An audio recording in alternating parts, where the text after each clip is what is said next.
Exciting, exciting. Medyo magbabago tayo ng simula ngayong araw na ito.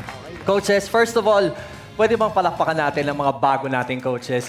Zach Tabudlo, Ben and Ben, palakpakan naman natin.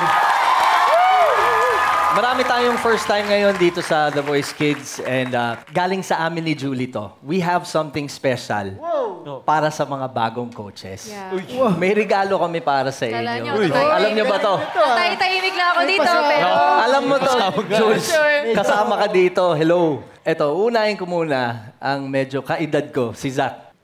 Kailangan ito, promise mo sa amin.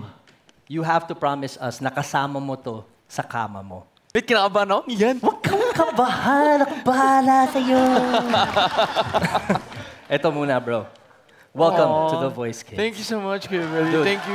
You have to open it. You have to open it para ipakita mo na sa amin and promise mo muna na kasama mo yan sa kama. Wait, kinakabahan nga ako. Ano ba to? Huwag kang kabahan. Ako bahala sa'yo. Wait. Uy! Grabe na. Okay. Pakita mo muna. Sabi ko, promise mo kasama mo. Naku, yari tayo kay Abby neto. Bakit yari ka kay Abby? Bakit? Kasi, so see, this is Honey from New Jeans. I'm a big fan of New Jeans kasi. I'm not usually a listener of K-pop.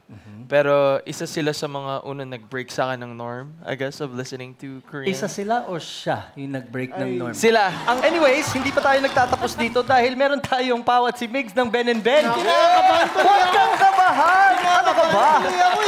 Pwede ba mag-walkout? Ay, nako.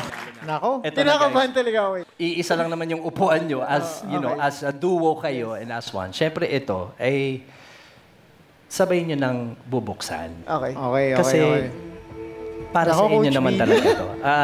Kinakabahan ako dito. Ako din. One. Siyempre, kailangan dito dudukutin nyo. Hindi yung pwedeng ano lang. Yung... Sabay tayo. 1, 2, 3, go. What? Sorry. Ito lang naman yun. Oh my God. Malamang takot ho sila sa 80s. Guys, takot talaga kayo sa 80s? Ako lang. Ikaw talaga takot sa 80s. Kaya ako natawa eh. Hindi ko nga maintindihan kung bakit biglang takot si Paolo sa ipis. Kasi nung bata kami, ang ginagawa niya, pag nakakita siya ng patay na ipis, kinukuha niya yung antena, tapos iniikot niyang ganun. Tapos, Mami, may laruan ako. Kasi gaganon pa niya. Walang biro? Wala. Tapos, one day, bigla na lang ganyan na siya. Kinagat ka ba ng ipis? Hindi po, pumasok siya sa... Huwag mo nang alamin. Guys, The Voice Kids to, ha?